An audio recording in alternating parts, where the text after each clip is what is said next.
Bab 971, Pangeran yang Kuat. Jiang Tianguo dan yang lainnya juga tertawa. Seorang murid tingkat rendah dengan latar belakang agen rahasia benar-benar berani mendengarkan ceramah mendalam sang kaisar. Tidaklah tidak adil jika mendapat poin 0. Jiang Tianguo berkata dengan santai. Penting bagi seseorang untuk mengetahui batas kemampuannya sendiri. Dia bercita-cita terlalu tinggi dan mengejar sesuatu yang bukan miliknya. Wajar saja dia akan berakhir seperti ini, ejek si janda racun. Mereka berdua pernah dikalahkan oleh Xia Qingchen di masa lalu, dan mereka merasa marah di dalam hati mereka. Itulah sebabnya mereka memukulnya saat dia sedang terpuruk.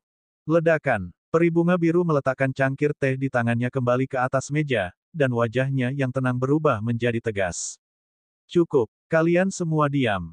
Hong Qianfan dan yang lainnya sedang asyik mengobrol, tiba-tiba mereka ditegur. Mereka semua terdiam dan saling bertanya dengan tatapan heran. Ada apa dengan peri bunga biru? Apakah ada alasan untuk marah seperti itu? Pangeran ketiga, Tuan Muda Wang Yue, melihat riak-riak di cangkir tehnya yang disebabkan oleh tindakan peri bunga biru dan berkata dengan ringan, peri bunga biru memiliki temperamen yang buruk. Aku bahkan tidak menaruhnya di mataku. Kehilangan kesabaran di depannya, apakah peri bunga biru masih menganggapnya sebagai pangeran ketiga di matanya?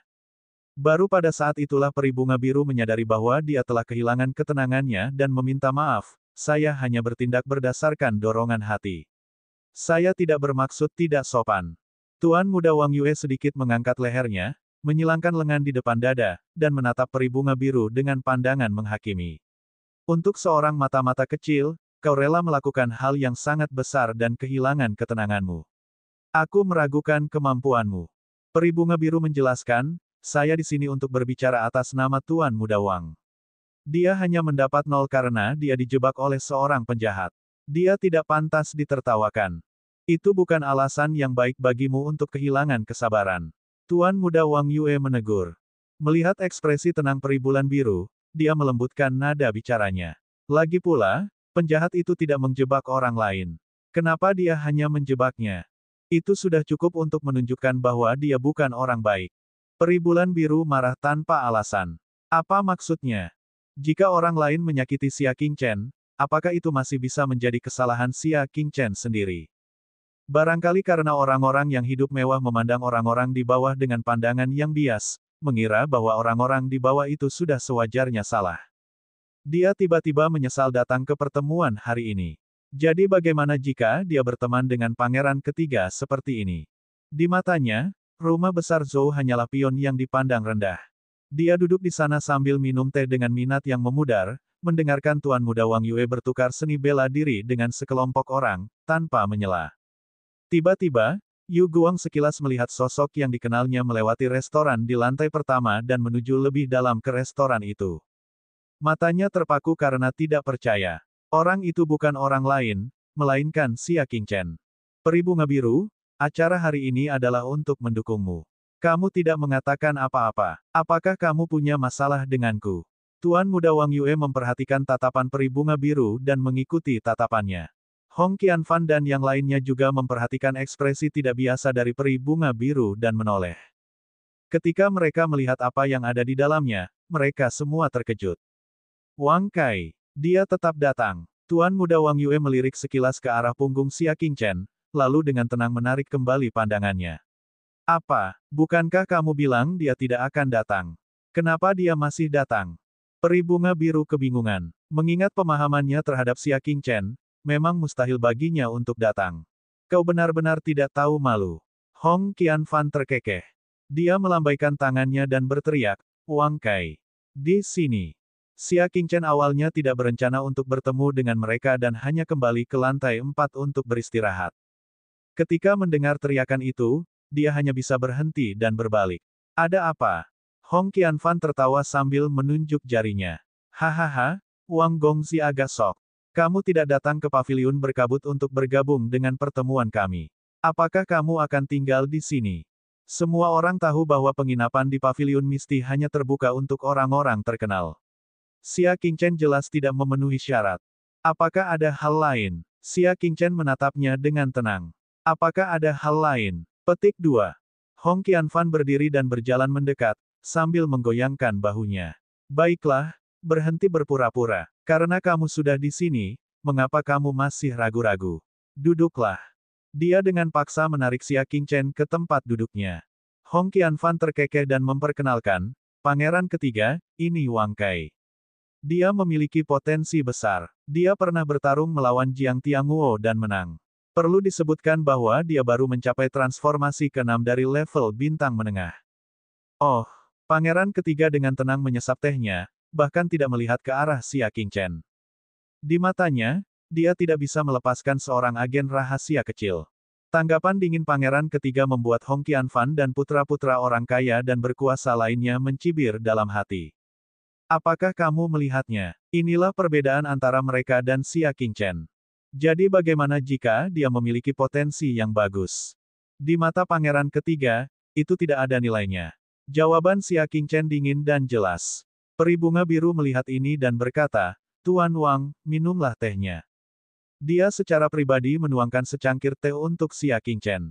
Ini pasti pertama kalinya Anda ke sini, Tuan Muda Wang, Hong Qianfan memperkenalkan sambil tersenyum. Senang rasanya mencoba es teh gunung salju di sini. Teh ini harganya 100 juta Zongyun dolar per cangkir. Secangkir teh ini harganya miliaran. Saya khawatir Tuan Muda Wang tidak mampu meminumnya dalam keadaan normal, bukan? Goda Hong Qianfan. Kata-kata ini sungguh lugas, tanpa sedikit pun kesantunan.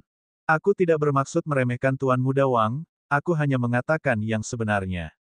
Tolong jangan salahkan aku, tolong jangan salahkan aku, haha, Hong Qianfan bergumam pada dirinya sendiri.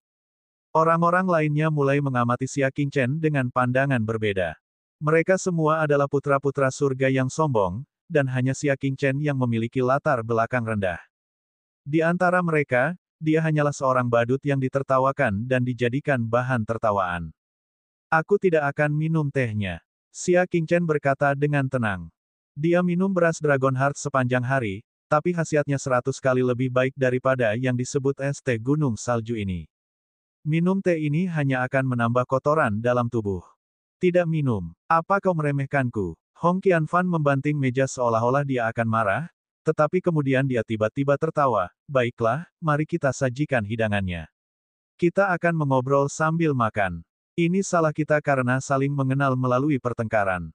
Pangeran ketiga memperlihatkan senyum langka dan memuji, dermawan. Terus terang. Hong Qianfan menangkupkan kedua tangannya dan berkata, Yang mulia, Anda menyanjung saya. Seseorang, sajikan hidangannya. Para pelayan di lantai pertama ruang makan mulai menyajikan hidangan. Banyak makanan lezat yang berharga, tampak, tercium, dan berbau harum, diletakkan di depan meja bundar bagaikan karya seni. Semua orang terpesona, bahkan Hong Qianfan dan Jiang Tianguo. Meskipun mereka kaya, mereka berasal dari keluarga kelas 2. Mereka hanya diizinkan makan di sana setahun sekali. Dan biasanya ditempati oleh para tetua untuk menjamu tamu penting. Tahun ini, sulit sekali mencari lowongan, dan melihat kesempatan itu hampir berakhir, dia mengizinkan Hong Qianfan untuk memanfaatkannya. Dia sering mendengar tentang masakan di sini dari orang tua, betapa berharga dan uniknya masakan tersebut, tetapi dia belum pernah melihatnya sebelumnya. Bahkan pangeran ketiga dengan cermat memeriksa setiap hidangan. Sebagai putra ketiga Raja Zongyun, dia hanya bisa datang ke sini setahun sekali untuk memesan makanan. Ayo, ayo, ayo, jangan hanya melihat, makan saja. Hong Qianfan tak kuasa menahan air liurnya saat mengambil sumpitnya. Peri bunga biru, pangeran ketiga, Jiang Tianguo, dan yang lainnya semuanya mengambil makanan mereka dan makan. Setelah makan, mereka tidak bisa tidak memujinya, wajah mereka dipenuhi dengan ekspresi terkejut. Bab 972, mengeluarkan perintah.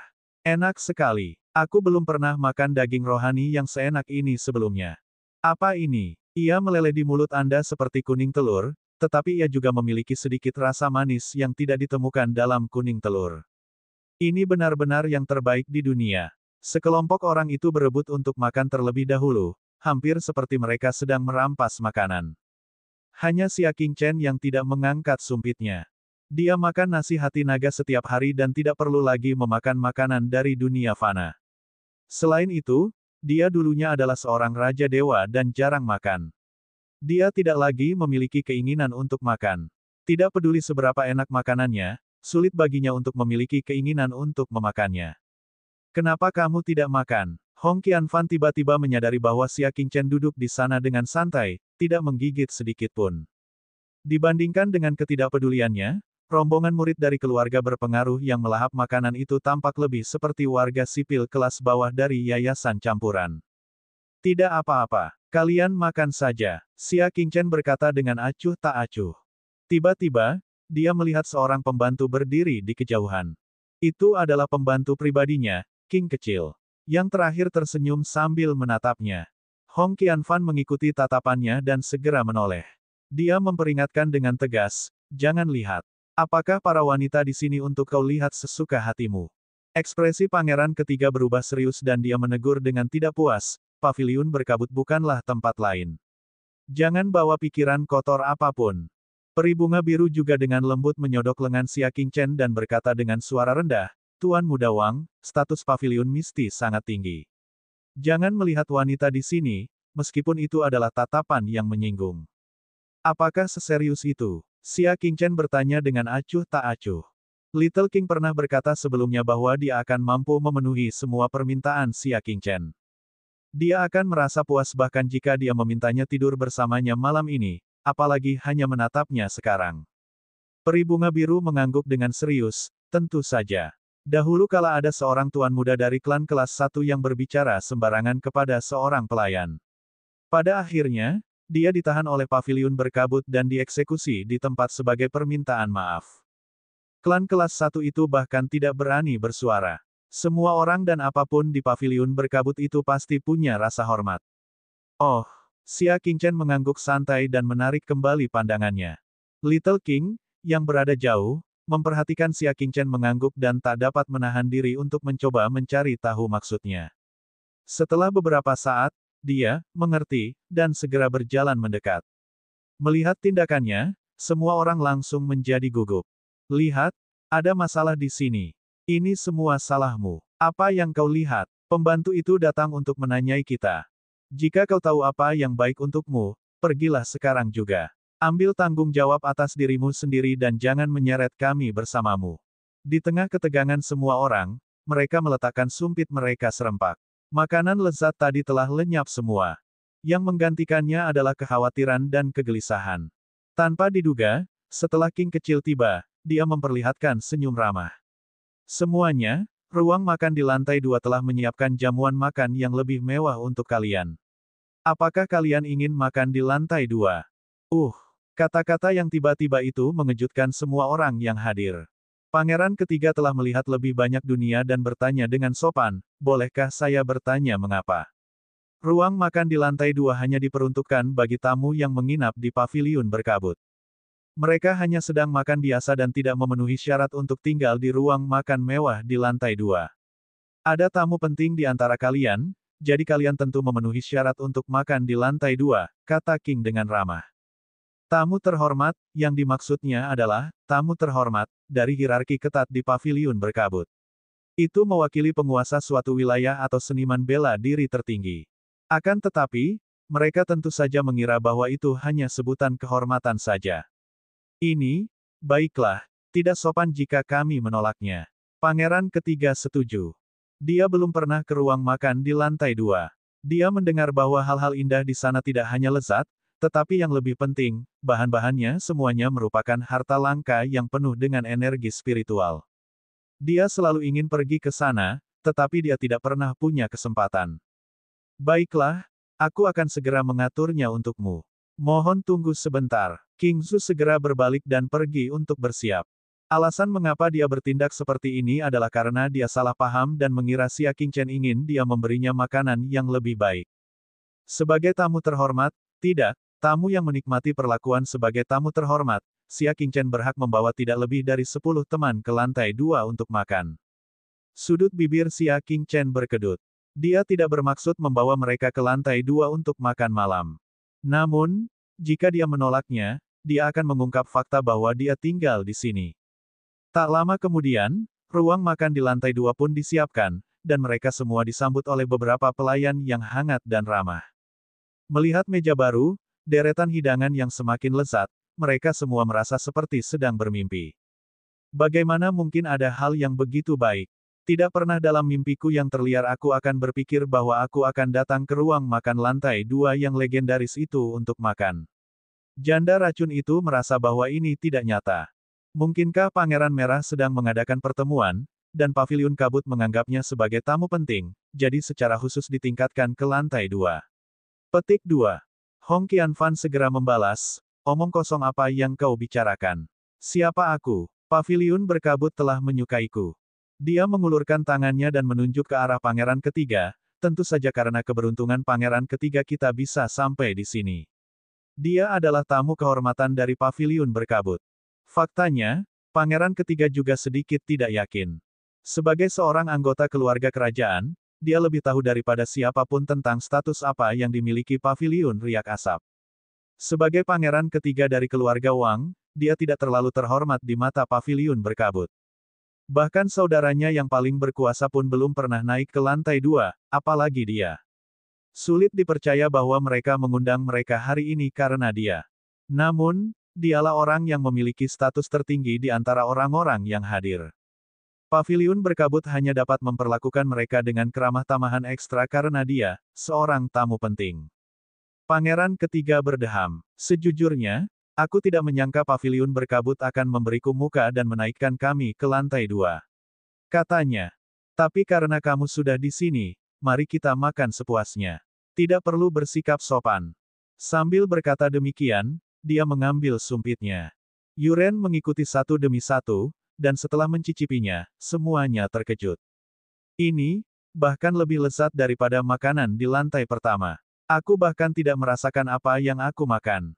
Kultivasiku sebenarnya meningkat sedikit. Ya dewa, rumor itu benar. Makanan di lantai 2 bisa membantumu meningkatkan kultivasimu. Bahkan Pangeran Ketiga pun sangat gembira, matanya dipenuhi dengan keterkejutan dan kepuasan. Meja makanan dengan cepat disapu bersih oleh mereka, dan semua orang, termasuk peri bunga biru, merasa kenyang. Hong Qianfan bahkan bersendawa, wajahnya memerah karena puas. Aku tidak pernah menyangka akan ada hari di mana aku bisa makan dengan bahagia. Pangeran Ketiga menusuk-nusuk celah giginya dengan tusuk gigi dan berkata, selama kamu fokus mengikuti pangeran ini, akan ada banyak saat-saat bahagia untukmu di masa depan. Saat berbicara, Pangeran Ketiga menatap peri bunga biru dan berkata, hari ini aku di sini bukan hanya untuk menemuimu, tetapi juga untuk membicarakan sesuatu denganmu. Peri bunga biru duduk tegak. Bagaimana Pangeran Ketiga punya waktu untuk menghadiri suatu pertemuan? Dia tentu datang dengan suatu tujuan. Pangeran Ketiga, silakan bicara. Kata peri bunga biru. Pangeran Ketiga menepuk bahu Hong Qianfan dan berkata, Qianfan adalah orang yang baik, dan bakatnya dalam kultivasi juga bagus. Berikan dia surat rekomendasi untuk Gua Cagar Dewa. Ini bukan sebuah diskusi, ini jelas sebuah perintah. Ekspresi peri bunga biru berubah. Setelah terdiam beberapa saat, dia mengeluarkan sepucuk surat berwarna putih. Bab 973, Orang yang Salah. Pangeran Ketiga tersenyum saat melihat benda itu. Kau sudah mempersiapkan ini. Kau cukup pandai membaca pikiran pangeran ini. Dia mengulurkan tangannya dan hendak mengambil surat itu. Namun siapa yang menyangka peri bunga biru tiba-tiba memberikan surat itu pada Xia Qingchen. Senyum Pangeran Ketiga dengan cepat menghilang dan dia berkata dengan tidak senang, apa maksudmu? Seperti yang dilihat oleh Pangeran Ketiga, rekomendasi telah diberikan kepada Tuan Muda Wang. Kata peri bunga biru, dia menyelamatkan hidupku dan aku berjanji untuk memberinya surat rekomendasi. Tadi malam, dia sudah memikirkannya matang-matang. Dia sudah menulis surat rekomendasi untuk Xia Qingchen tanpa meminta persetujuan ayah dan kakaknya. Dia mengira tidak akan memiliki kesempatan untuk menyerahkannya kepada Xia Qingchen, tetapi tidak menyangka akan dapat melihatnya lagi. Zhou Jingxuan, apakah kamu masih menghormatiku? Itu hanya rekomendasi untuk Gua Sisa Dewa, dan kamu sudah membuat alasan. Pangeran Ketiga berkata dengan acuh tak acuh. Peri bunga biru tidak ingin menyinggung Pangeran Ketiga, jadi dia berkata, maafkan aku harus membalas budimu karena telah menyelamatkan hidupku. Wajah Pangeran Ketiga menjadi gelap. Kalau begitu, izinkan aku bertanya kepadamu. Apakah wajahku lebih penting? Atau apakah anugerah penyelamatmu lebih penting? Petik 2. Jika pangeran ketiga bahkan tidak bisa mendapatkan rekomendasi ke gua cadangan dewa, bukankah dia akan kehilangan seluruh mukanya? Peri bunga biru tidak berdaya. Dia tidak ingin menyinggung pangeran ketiga, tetapi dia bahkan lebih tidak ingin mengecewakan Xia Qingchen. Menyelamatkan hidupku lebih penting. Ledakan. Pangeran ketiga memukul meja dengan telapak tangannya, wajahnya muram dan marah. Berani sekali kau. Hanya karena kalian keluarga alkemis, kalian bisa melakukan apapun yang kalian mau, kan? Tidak, aku tidak bermaksud begitu, peri bunga biru segera menjelaskan. Namun, pangeran ketiga tidak mau mendengarkan kata-kata peri bunga biru itu. Ia menunjuk hidungnya dan berkata, biarkan aku memberitahumu, aku sudah cukup mempermalukanmu dengan datang menemuimu hari ini. Jangan tolak tawaranku. Ekspresi peri bunga biru itu tenang dan hatinya tidak tergerak. Seperti yang telah dia analisis, pangeran ketiga tidak peduli pada siapapun. Di matanya, kediaman Zhou hanyalah seekor babi atau anjing. Dia pasti tidak akan menganggapnya serius. Orang ini tidak layak berteman. Aku akan bertanya sekali lagi. Siapa yang kau rekomendasikan? Pangeran ketiga bertanya dengan dingin. Semua kesayangan surga terdiam karena takut. Mereka tidak menyangka bahwa acara makan bahagia itu akan berubah menjadi konflik yang hebat dalam sekejap mata. Wang Kei, jawab peri bunga biru tanpa ragu. Kesombongan pangeran ketiga yang merasa dirinya benar langsung sirna setelah ditolak berulang kali. Keturunan barbar berani mengamuk padaku. Pangeran ketiga sangat marah. Dia meraih cangkir teh di depannya dan melemparkannya ke peri bunga biru. Yang terakhir terkejut dan dahinya terkena pukulan. Tak hanya cipratan teh panas yang mengenai wajahnya, dahinya pun menjadi merah. Peri bunga biru mengabaikan rambutnya yang berantakan dan menutupi dahinya yang berdarah dengan ekspresi tenang dan penuh tekad. Pangeran ketiga, harap berhati-hati dengan kata-katamu. Aku dari wilayah Zongyun. Hentikan. Jangan kira aku tidak mendengar bahwa ibumu berselingkuh dengan orang barbar dan melahirkan orang berdarah campuran sepertimu. Kalau tidak, dari mana kau mendapatkan kemampuan untuk mengendalikan binatang iblis? Pangeran ketiga terkekeh dingin. Ekspresi semua orang berubah saat mereka saling berbisik.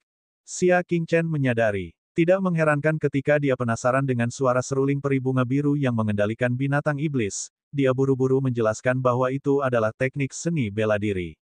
Ternyata dia yang menyebarkan rumor seperti itu. Ekspresi peri bunga biru itu dingin saat dia mengepalkan jari-jarinya. Pangeran ketiga, apa hakmu untuk menghina ibuku? Bahkan jika kamu adalah pangeran ketiga, kamu tidak memiliki hak untuk menghina orang lain seperti ini. Pangeran ketiga tertawa terbahak-bahak. Atas dasar apa? Hanya karena aku pangeran ketiga, paviliun berkabut harus memberiku muka dan membiarkan kami makan di lantai 2. Siapa kamu sebenarnya? Belum lagi menghinamu, jadi apa kalau aku menginjak-injakmu? Apa kamu benar-benar berpikir bahwa rumah kecil milik keluarga Zhou-mu itu dapat melindungimu? Pangeran ketiga berkata dengan arogan. Dari kata-katanya, orang bisa melihat penghinaannya terhadap keluarga Zhou. Tubuh peri bunga biru bergetar, hatinya dipenuhi amarah, dan matanya berkaca-kaca karena kesedihan dan kemarahan. Di hadapan putra mahkota, kediaman Zhou memang bukan apa-apa.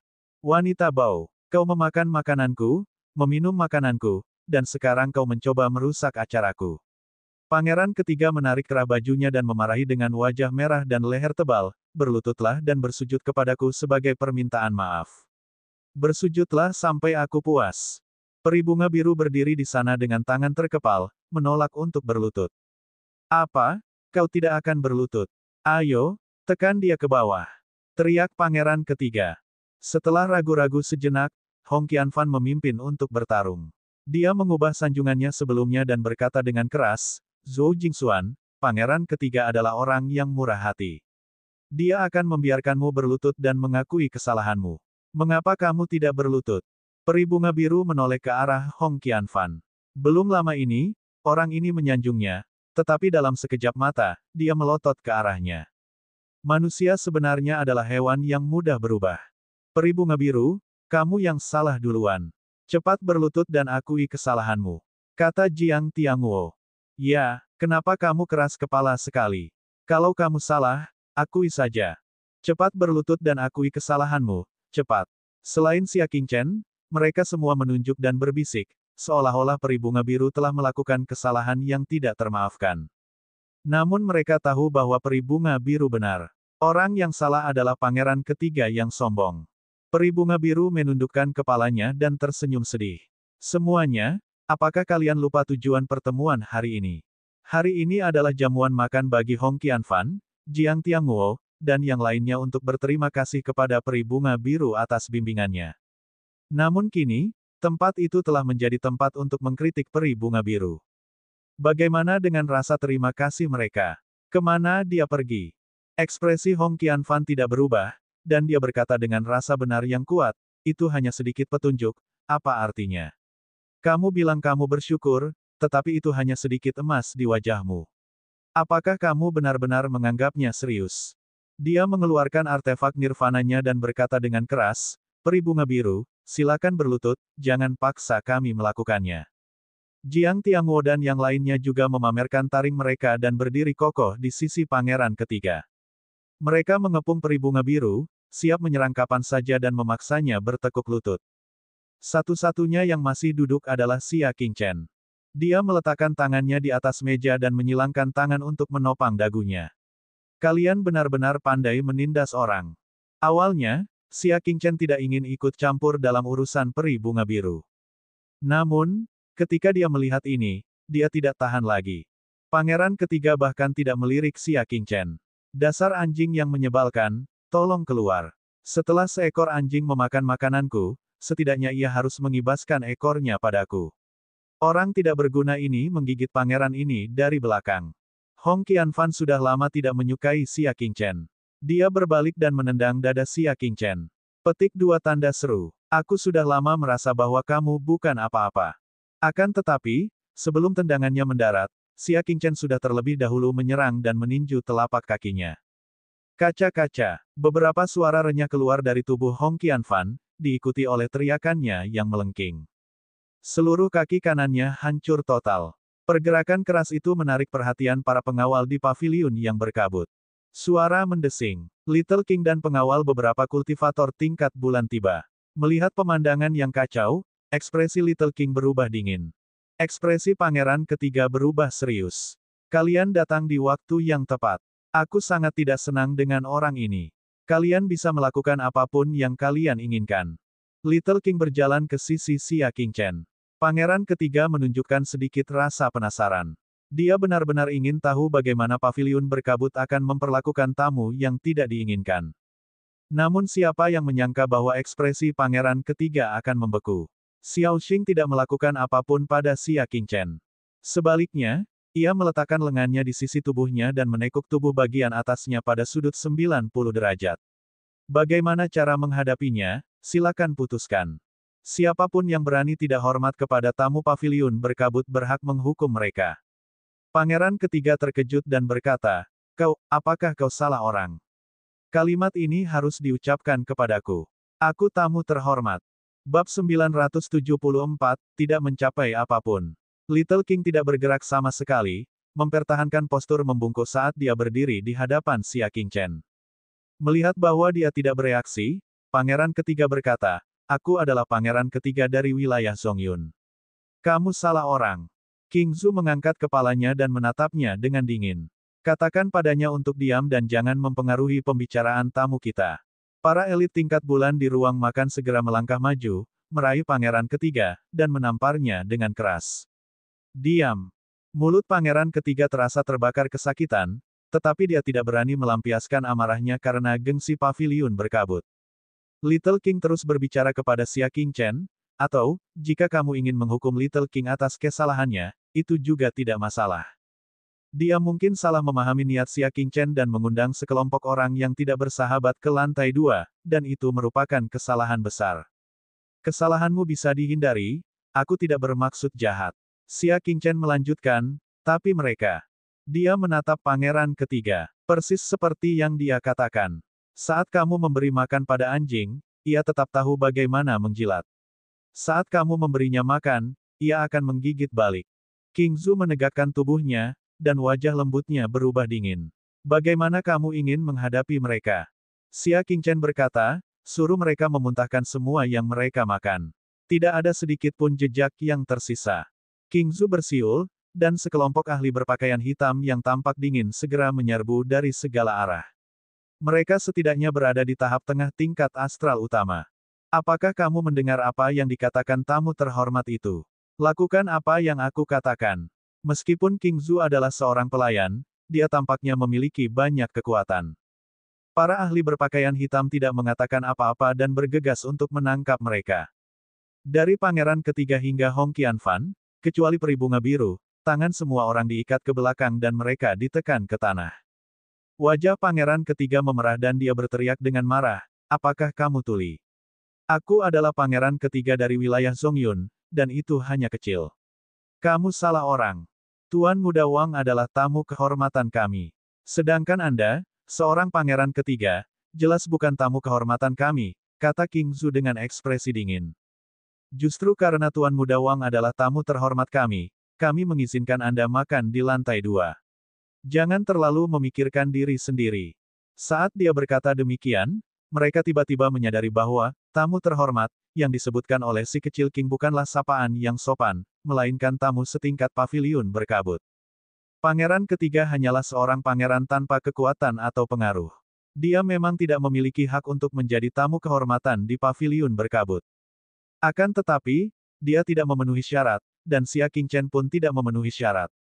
Bagaimana dia bisa menjadi tamu penting? Tidak peduli bagaimana pangeran ketiga memandangnya, dia tidak dapat melihat bagaimana Xia Qingchen tampak seperti penguasa suatu wilayah atau seniman bela diri tertinggi.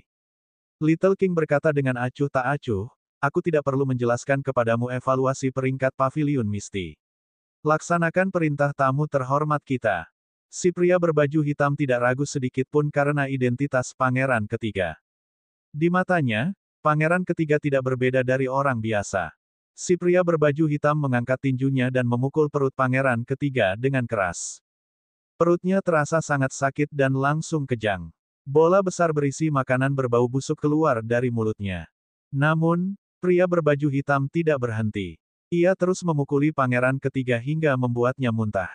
Dia tidak berhenti sampai yang dimuntahkannya hanya empedu dan tidak ada lagi kotoran. Hong Qianfan, Jiang Tianguo, dan yang lainnya semuanya sama. Mereka disiksa sambil memohon belas kasihan. Pada akhirnya, mereka memuntahkan semua makanan mereka dan berbaring di tanah dengan tidak nyaman seolah-olah mereka telah kehilangan separuh hidup mereka. Usir mereka semua dan masukkan mereka ke daftar hitam. Mulai sekarang, mereka dilarang memasuki paviliun berkabut.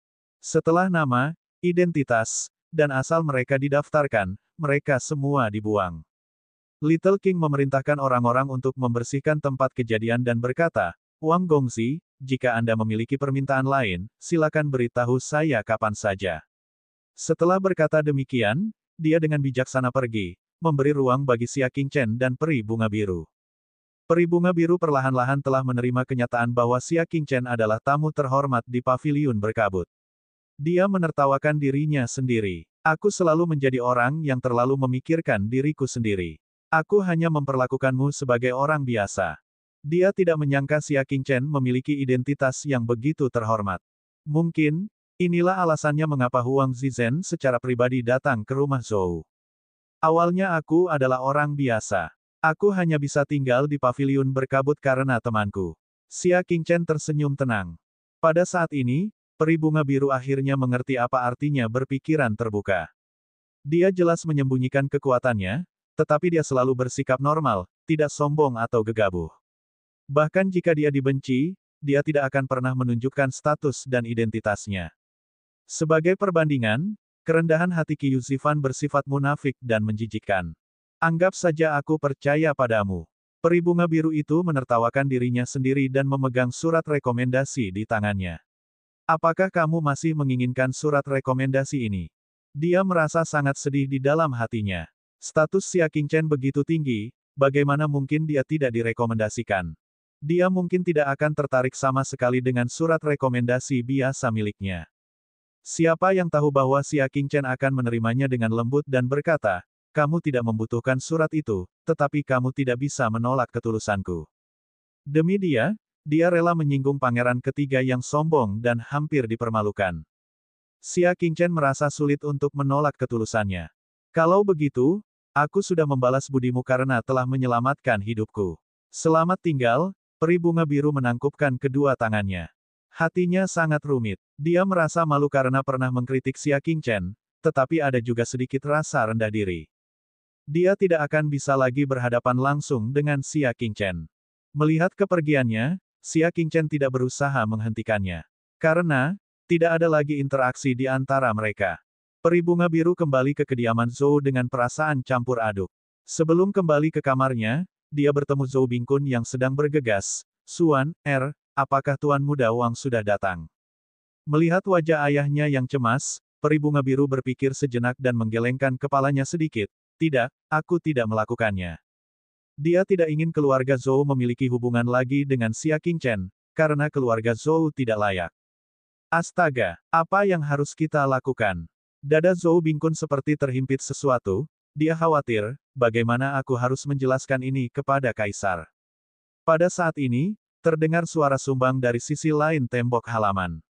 Apa yang perlu dikhawatirkan? Pendatang baru itu adalah Zhou Xingyun, yang belum kembali selama 2 hari. Dia dengan tenang memegang kipas lipat baru dan berkata, dia hanya Huang Zizhen biasa, apa yang bisa dia lakukan pada rumah besar Zhou kita? Oh, Zhou Bingkun segera terdiam. Xingyun, pelankan suaramu. Hati-hati, dinding punya telinga. Kalau sampai tersiar kabar bahwa keluarga Zhou tidak menghormati Huang Zizhen, pasti ada saja orang yang membela Huang Zizhen meski tanpa dia. Aku akan mengatakan yang sebenarnya. Zhou Xingyun membuka kipas lipatnya dengan bangga, dan 4 kata tertulis di atasnya dengan cara yang flamboyan, pilar tengah. 4 kata ini ditulis oleh putra mahkota untuk kita. Begitu kita membantu putra mahkota naik tahta, kita akan menjadi pengikut naga, kata Zhou Xingyun. Pada saat itu, rumah besar Zhou kita akan menjadi pilar dari alam Zongyun, seperti 4 kata ini. Pada saat itu, apakah kita masih perlu takut pada Huang Zizhen? Mata Zhou Bingkun berbinar, Xingyun, kamu dan pangeran pertama sudah mencapai tahap ini. Di masa lalu, Zhou Xingyun hanya memiliki hubungan baik dengan pangeran tertua. Namun, dalam 2 hari ini, dia telah menjadi ajudan terpercaya pangeran pertama, statusnya benar-benar berbeda. Zhou Xingyun melipat kipasnya dan berkata, dengan kemampuanku, bahkan jika pangeran pertama tidak mencariku, pangeran kedua dan ketiga akan mencariku. Zhou Bingkun menghela napas lega dan menepuk bahunya, itu karena putraku adalah naga di antara manusia. Tentu saja, semua kekuatan akan berjuang untuknya. Dia menatap Zhou Xingyun dengan lega. Putranya ini telah memenangkan terlalu banyak kemuliaan untuknya dan keluarganya. Di sisi lain, putrinya tidak mencapai apapun. Bab 975, Manfaat di Masa Depan. Benar sekali, bukankah kau mengatakan bahwa adik perempuanmu akan bertemu dengan pangeran ketiga hari ini? Ada apa? Ada hasilnya? Tanya Zhou Xingyun dengan nada bercanda. Dia berada di lingkungan keluarga kerajaan, jadi dia tahu betul sifat mereka. Dia tahu betul orang macam apa pangeran ketiga itu. Peri bunga biru menghindari topik itu dan berkata, tidak ada hasil. Ekspresi Zhou Xingyun seolah-olah sudah menduganya. Dia menghela napas, kakak, kalian para wanita seharusnya menikah dengan pria yang baik dalam hidup ini, jangan terlalu ambisius. Pangeran ketiga bukanlah seseorang yang bisa kau jadikan teman, jadi lebih tepat bagiku untuk melakukannya. Peri bunga biru sangat marah. Pangeran ketiga adalah orang yang sombong. Jadi bagaimana jika saudaranya mengambil tindakan? Yang membuatnya semakin marah adalah Zhou Bingkun masih membantunya. Suaner, kata-kata saudaramu itu bukan tanpa alasan. Kamu seharusnya tidak berteman lagi di masa depan. Lihatlah Wang Kai yang berteman denganmu, dia hampir membawa bencana ke rumah besar Zhou kita. Jangan terlalu sering keluar, mengerti? Aku tidak berguna, kata peri bunga biru dengan nada merendahkan diri. Aku telah membuatmu khawatir. Zhou Xingyun mendengus, tidak ada gunanya sejak awal, dan kamu masih belum yakin. Yang dia tahu hanyalah makan, minum, dan memakai rumah besar Zhou. Aku tidak pernah memberikan kontribusi sedikit pun untuk rumah besar Zhou. Kata-kata ini membuat hati peri bunga biru meledak karena marah. Apakah maksudnya dia hanya menumpang? Baiklah, sudahlah. Suan, kakakmu tidak bermaksud begitu, tolong jangan pedulikan dia. Kata Zhou Bingkun. Tidak keberatan. Bagaimana mungkin dia tidak keberatan? Zhou Xingyun sudah bertindak terlalu jauh. Bukankah dia sampai ke posisinya saat ini dengan merampas sumber daya yang menjadi haknya? Dalam hal bakat sejati, dia jauh lebih kuat daripada Zhou Xingyun. Jika bukan karena ayahnya yang pilih kasih selama bertahun-tahun dan sering memaksakan sumber dayanya kepada Zhou Xingyun, apakah prestasinya akan berhenti hari ini? Tepat saat dia mulai marah, kepala pelayan bergegas masuk dan berkata, Tuan muda, berita buruk. Keluarga alkemis Zhao telah mengumumkan obat rahasia yang dapat meningkatkan kecepatan kultivasi bintang utama hingga 50%. Zhou Bingkun tercengang, apakah kamu yakin? Kecepatan kultivasi 50% bukanlah hal yang bisa dianggap enteng. Obat rahasia kultivasi astral utama yang terbaik di pasaran hanya dapat meningkatkan kekuatan seseorang paling banyak sebesar 20%. Jika benar-benar ada obat yang 50% rahasia, bukankah itu akan memicu revolusi? Coba pikirkan, berapa banyak pusat kekuatan tingkat bintang yang ada di pasukan besar itu, dan berapa banyak pusat kekuatan yang terjebak di tempat asal mereka, tidak mampu menerobos, dan betapa mereka menginginkan pengobatan rahasia yang lebih mujarab. Seberapa besar dampaknya setelah dirilis ke publik? Gempa bumi akan terjadi di ibu kota, perbatasan, dan bahkan wilayah dingin. Sulit bagi bintang-bintang besar untuk menerobos, dan itu selalu menjadi masalah yang sulit di dunia seni bela diri. Siapapun yang memiliki resep rahasia sekuat itu akan mengendalikan masa depan dan dunia. Kalau tidak ditangani dengan baik, bisa jadi akan terjadi perang. Yang lebih mengerikan lagi adalah resep ini ada di tangan keluarga bangsawan alkemis peringkat ketiga, keluarga Zhao. Mereka dapat memonopoli resep rahasia, dan ketika saatnya tiba, dengan lambaian tangan mereka, berapa banyak kekuatan yang bersedia menandatangani kontrak dengan mereka. Dengan sumber daya mereka yang unik, klan Zhao dapat dengan mudah merebut pelanggan dari rumah besar Zhou dan klan Yuan, serta menjadi klan alkemis nomor satu dalam satu lompatan. Mata tajam Zhou Bingkun bisa melihat titik naik turunnya keluarga. Mereka akan terus makmur atau merosot. Kapan ini terjadi? Tanya Zhou Bingkun. Baru saja, jawab Butler cepat. Pertemuan umum masih berlangsung, dan banyak pemimpin keluarga alkemis hadir. Sebuah ramuan kecil telah menggemparkan seluruh lingkaran alkemis di wilayah awan tengah. Ayo pergi, kami juga akan pergi. Zhou Bingkun menyadari betapa seriusnya situasi ini dan segera bergegas mendekat. Mereka bertiga tiba di alun-alun di sebelah barat kota. Ini adalah balai lelang nomor satu di ibu kota. Kadang-kadang, balai ini disewa untuk menyelenggarakan beberapa pertemuan umum. Keluarga Zhao telah mengumumkan akan mengadakan pertemuan umum di sini. Mereka tidak mengundang keluarga Zhou atau keluarga Yuan, tetapi hanya keluarga alkemis lainnya di ibu kota. Saat mereka tiba, pertemuan publik sudah hampir berakhir. Di atas meja, di bawah perlindungan dua elit bulan yang lebih rendah, ada pil bulat berwarna hitam pekat yang dilindungi oleh 3 lapisan kaca transparan. Di depan konter itu ada seorang lelaki tua berwajah merah dan tampak licik. Telapak tangannya menyentuh penutup kaca dengan lembut dan berkata, khasiat obatnya telah dibuktikan di depan umum.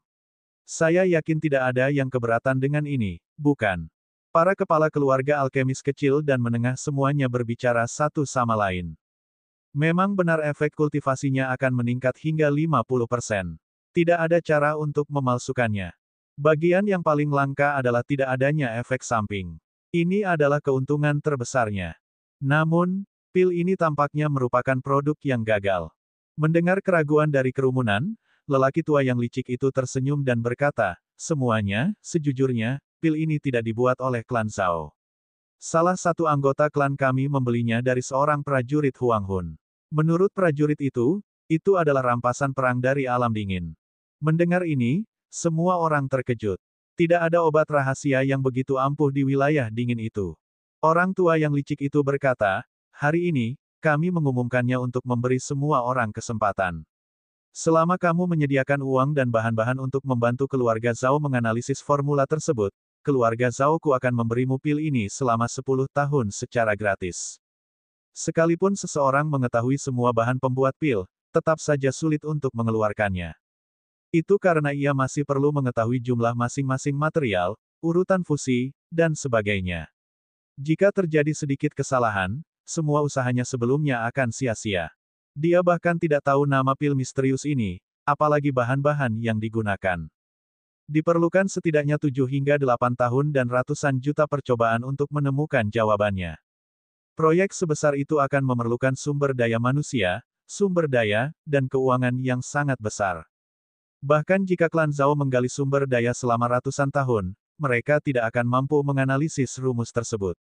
Itulah sebabnya ia mengumpulkan sejumlah besar keluarga alkimia dan mengumpulkan kekuatan mereka untuk memecahkan resep pil.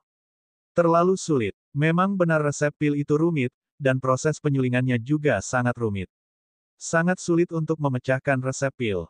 Saya hanya takut kalaupun kita sudah mengerahkan seluruh kemampuan kita, hasilnya akan sia-sia. Saya rasa tidak ada peluang untuk memecahkan resep pil itu. Saya tidak akan ikut serta. Selamat tinggal. Saya juga permisi dulu. Setelah analisis sederhana, para pemimpin sekte menggelengkan kepala dan menyerah. Jika formula pil begitu mudah dipecahkan, pil kuno yang pernah beredar pasti sudah lama beredar di pasaran. Zhou Bingkun melihat ini dan menghela napas lega, untungnya, itu hanya pil, dan tidak ada formula pil. Itu alarm palsu. Kau ingin melampaui kediaman Zhou kami. Hehehe, bermimpilah. Saat semua orang hendak bubar, sebuah suara hangat tiba-tiba bergema di seluruh pertemuan. Mengapa kamu tidak membantunya saat dia melakukan hal baik yang akan menguntungkannya dalam jangka panjang? Aku akan membayar biaya untuk memecahkan resep pil itu. Seorang lelaki tua berjubah ungu terbang di udara, dan dia memegang bahu seorang pemuda. Pemuda itu berpenampilan halus, anggun dan lembut, dan kekhawatirannya tidak membuat yang mulia hilang. Pangeran pertama, salam. Pangeran pertama, orang-orang yang hendak pergi berlutut satu demi satu, Zhou Bingkun dan yang lainnya juga dengan cepat memberi hormat. Dia adalah pangeran tertua, orang paling berkuasa di wilayah Zongyun. Dialah orang yang paling menjanjikan untuk mewarisi tahta Raja Zongyun. Bab 976, Katak di dasar sumur. Putra mahkota mendarat di depan penutup dan menatap pil itu. Dia berkata dengan sungguh-sungguh, jika pil ini dipecahkan, berapa banyak ahli alam astral utama tahap akhir dan bahkan alam bulan yang dapat dikultivasikan oleh alam awan tengah dalam 100 tahun ke depan. Ini adalah prestasi besar yang menguntungkan negara dan rakyat. Jadi bagaimana jika kita menggertakkan gigi dan menjalani kehidupan yang sulit untuk saat ini? Kata pangeran tertua. Kau adalah kepala keluarga Zhao, kan? Aku akan melakukan apapun yang ku bisa. Pada saat yang sama, aku akan meminta ayah untuk mengumpulkan kekuatan seluruh kerajaan untuk memecahkan resep pil itu. Pangeran tertua menatapnya. Terima kasih, putra mahkota, atas bantuanmu. Pemimpin klan Zhao sangat gembira. Dengan penekanan Raja Zongyun pada kultivasi seni bela diri, dia pasti akan mendukungnya. Resep pil ini akan memakan waktu paling lama 7 tahun untuk dipecahkan. Xing Yun, bukankah kau dekat dengan pangeran tertua? Jika dia membantu klan Zhao, apa yang akan dilakukan oleh keluarga Zhou kita? Zhou Xingyun mengerutkan kening, bagaimana aku bisa mengatakan sesuatu? Putra mahkota telah mengatakan bahwa ini adalah masalah yang menguntungkan negara dan rakyat. Karena kata-kata itu telah diucapkan, bagaimana kita bisa menariknya kembali? Sebenarnya, Zhou Xingyun mengerti bahwa teman-teman pangeran pertama tidak hanya ada di istana Zhou. Klan Yuan dan klan Zhao adalah orang-orang yang telah dimenangkannya. Rumah besar Zhou hanyalah salah satunya. Terlebih lagi, pangeran tertua adalah orang yang sangat rasional dan tidak pernah bertindak berdasarkan emosinya. Dia akan menggunakan siapapun yang memiliki nilai tertinggi. Hari ini adalah hari di mana keluarga Zhou tetap menjadi keluarga alkemis nomor 1, jadi pangeran pertama juga memberikan perhatian khusus kepadanya. Jika suatu hari dia merasa klan Zhao lebih berguna, mungkin saja dia akan mengagumi mereka.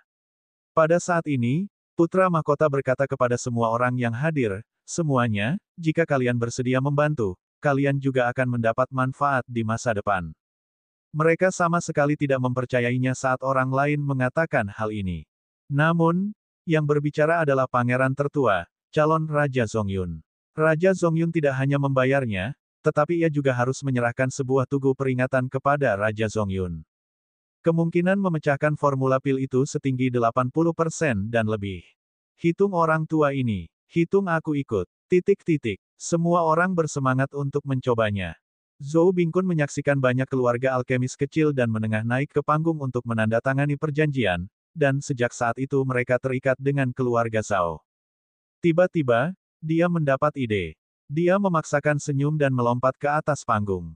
Dia menangkupkan tinjunya dan berkata, "Haha, Saudara Zhao, bagaimana mungkin kamu tidak mencariku untuk proyek besar seperti ini? Rumah besar Zhouku juga bersedia membayar sejumlah uang dan berharap dapat menyelesaikannya sesegera mungkin."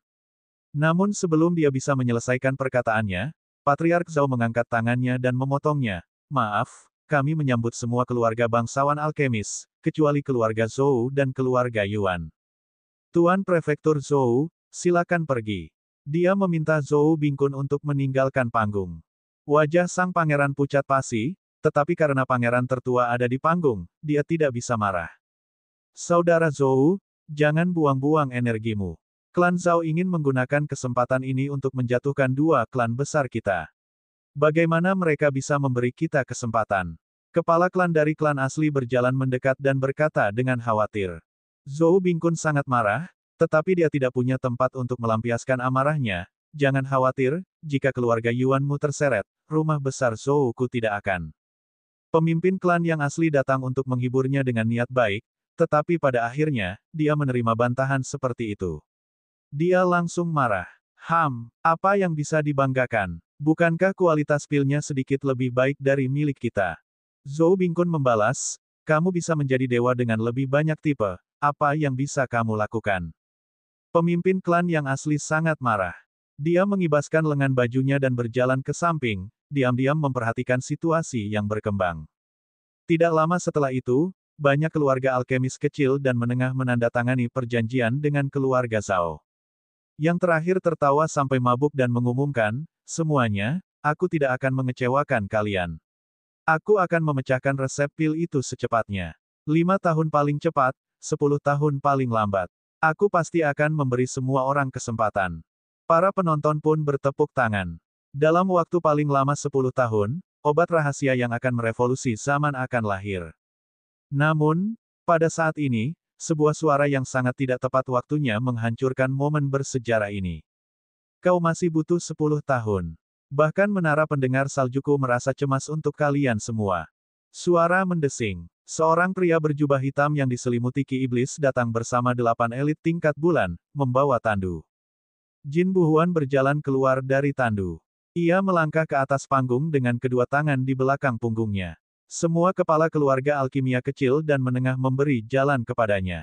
Status rumah Tingsue tidaklah kecil. Kepala klan Zhao mengangkat alisnya yang putih. "Hari ini adalah hari yang tepat bagi keluarga Zhao untuk mempublikasikan ramuan kami. Apa yang kalian lakukan di sini?" Petik 2. Jin Buhuan mendatangi konter dan berkata dengan tenang, "Hari ini aku di sini untuk menyampaikan pengumuman kepada semua pendekar silat di alam awan tengah yang memiliki pengaruh dari keluarga Zhao. Jangan main-main," kata ketua klan Zhao dengan marah. "Pangeran tertua ada di sini." Dia diam-diam mengancam. Jin Buhuan menangkupkan kedua tangannya dan tersenyum pada putra mahkota. "Lebih baik jika putra mahkota ada di sini. Dia bisa menyaksikan momen bersejarah ini." Putra mahkota hanya terkekeh dan tidak menghentikannya. "Rumah Tingsue, jika Anda ingin mengumumkannya, cari waktu dan tempat lain.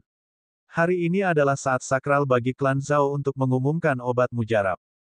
Jangan ganggu tempat itu." Jin Buhuan melirik pil hitam itu dan berkata, "Obat dewa.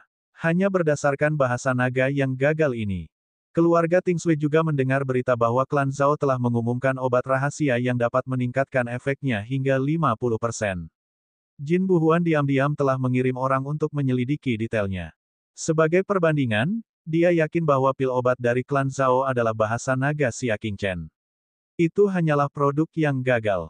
Oleh karena itu, Jin Buhuan ikut bermain dan juga datang ke tempat tersebut untuk menggunakan kesempatan ini untuk mempromosikan bahasa pola naga asli. Mata pangeran tertua berkedip sedikit, sementara Zhou Bingkun, pemimpin klan Yuan, dan para pemimpin keluarga alkemis lainnya memperlihatkan ekspresi aneh.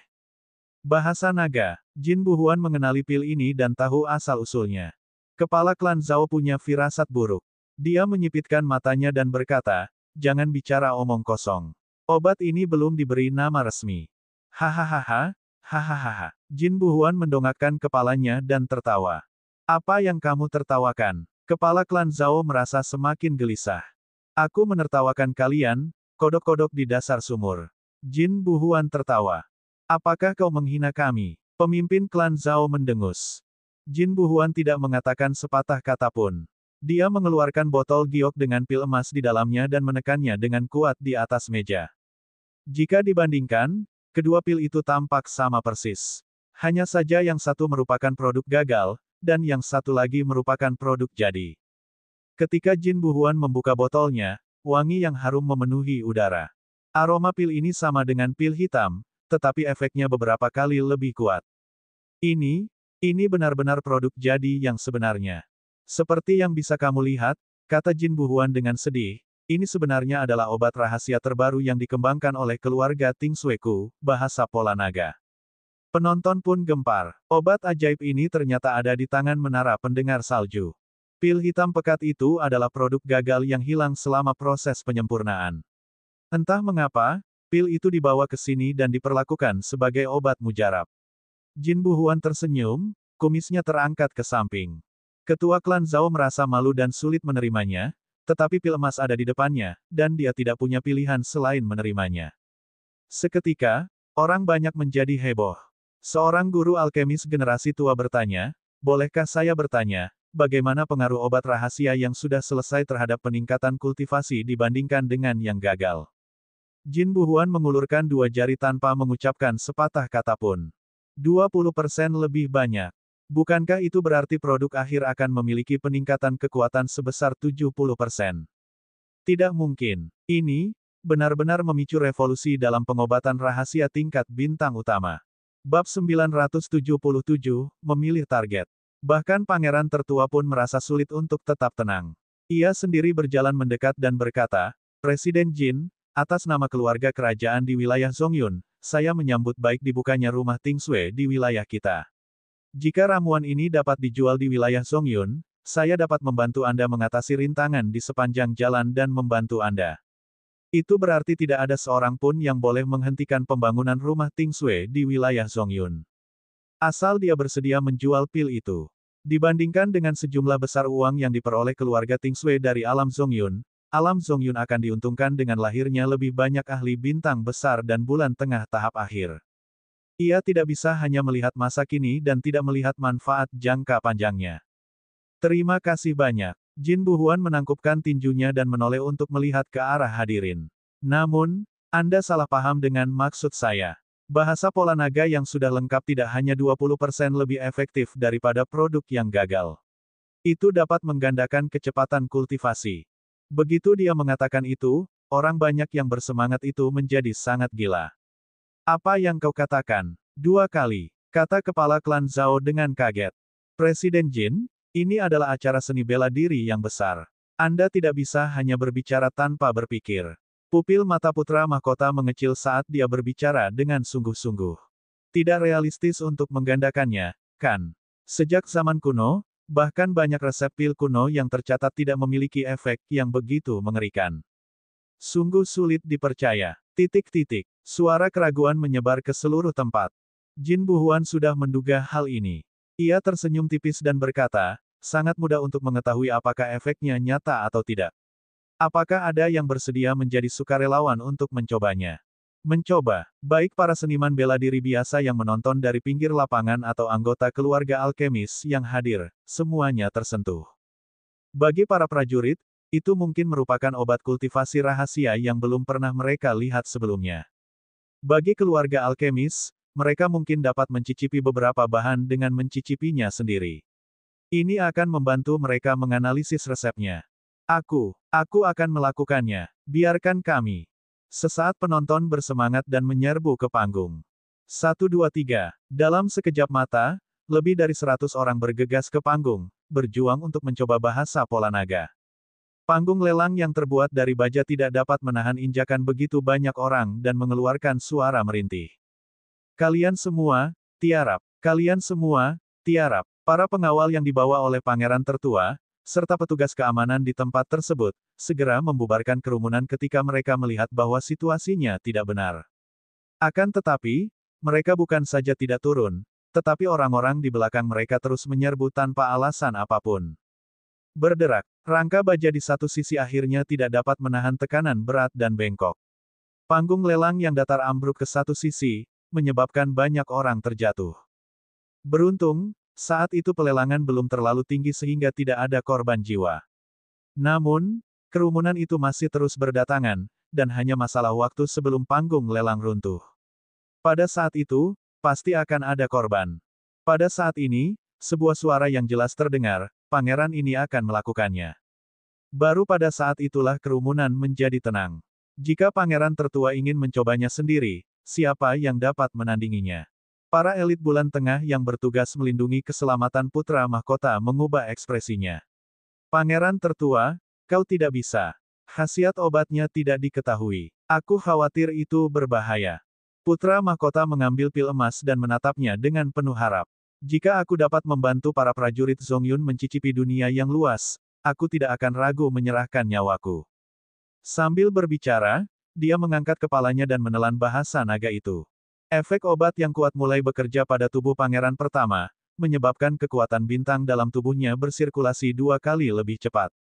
Mereka yang telah mencapai tingkat bintang utama dapat merasakan bahwa tubuh pangeran pertama dipenuhi dengan kekuatan bintang yang jauh melampaui orang biasa.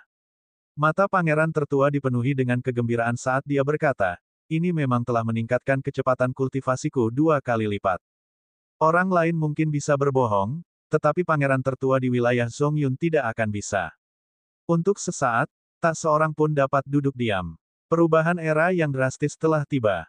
Munculnya bahasa naga akan memiliki dampak besar dalam 10 tahun. Ini akan benar-benar mengubah situasi di mana sejumlah besar kultivator di alam Zongyun dan alam Liang masih berada di posisi bintang utama. Akan ada kultivator posisi bintang utama tahap akhir yang berkumpul bersama dan kultivator alam bulan bermunculan. Karena pengaruh obat rahasia tersebut, para kultivator dari 2 alam telah terperangkap dalam lingkaran aneh selama bertahun-tahun yang tak terhitung jumlahnya. Sebelum mencapai posisi bintang menengah, kecepatan kultivasinya sangatlah cepat, namun begitu mencapai posisi bintang utama, kecepatannya bagaikan siput. Itu adalah kutukan yang menyebabkan sebagian besar seniman bela diri hanya mencapai posisi bintang utama dalam hidup mereka. Munculnya bahasa naga akan memutus siklus aneh ini, dan kekuatannya akan terlihat secara bertahap dalam 10 tahun.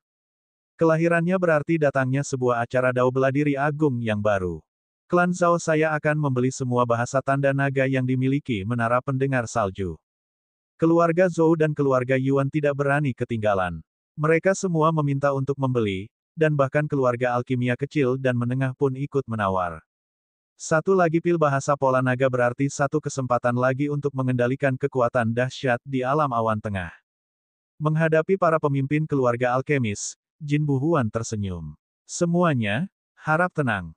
Hari ini, selain mengumumkan penjualan bahasa naga, saya juga akan mencari mitra dari keluarga alkemis yang hadir untuk mengembangkan bahasa naga bersama.